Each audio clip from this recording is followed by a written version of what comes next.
Donc généralement, les compétences comportementales, ça fait partie de soi et c'est quelque chose qui se développe tout au long d'une vie. Cette soft skills est la clé du succès de toutes les entreprises.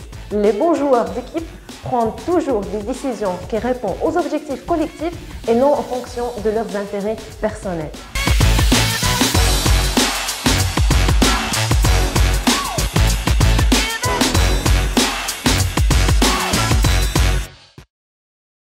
Bonjour chers étudiants, j'espère que vous allez bien et bienvenue dans cette nouvelle vidéo Conseil SupMTI.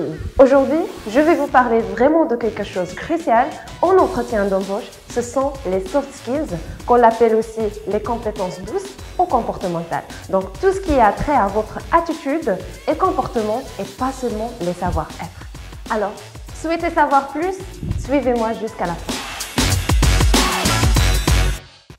Alors pourquoi c'est si important pour les recruteurs ces compétences comportementales? C'est parce que déjà elles déterminent votre capacité et votre rapidité à vous intégrer dans une équipe et ça pour un recruteur c'est extrêmement important. Aujourd'hui, plus que 90% des recruteurs font attention à vos skills tout simplement parce qu'ils font la différenciation entre un candidat et un autre. Et quand ils sont en phase de recrutement, quand ils sont avec vous en entretien d'embauche, ils essayent de vous imaginer sur le plan technique, mais aussi sur le plan humain et relationnel avec les collègues et même vos supérieurs.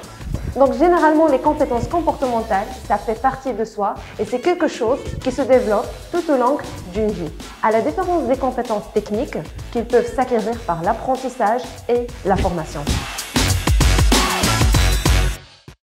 La communication. Tous les postes impliquent la nécessité de pouvoir bien communiquer. Donc la communication efficace vous permet de bien traiter l'information et de la transmettre de façon adéquate. Il faut être précis, concis et clair. Deuxième chose, c'est la curiosité intellectuelle et esprit analytique. Votre sens critique vous permet de résoudre des problèmes complexes en analysant les causes et en proposant des meilleures solutions. Troisième chose, c'est l'adaptabilité ou la flexibilité qui va vous aider de passer d'une mission à une autre, de faire face aux différentes situations. Quatrième chose, c'est la gestion de temps. Elle implique également le sens de l'organisation et la capacité à identifier les priorités. Par exemple, la capacité à gérer plusieurs projets simultanément.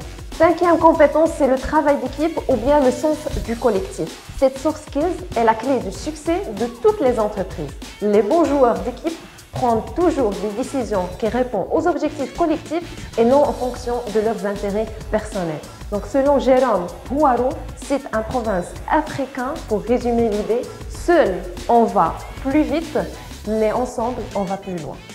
Sixième compétence, c'est la créativité qui va vous permettre de faire des liens entre différents éléments d'information et de trouver des solutions stratégiques aux problèmes qui se posent.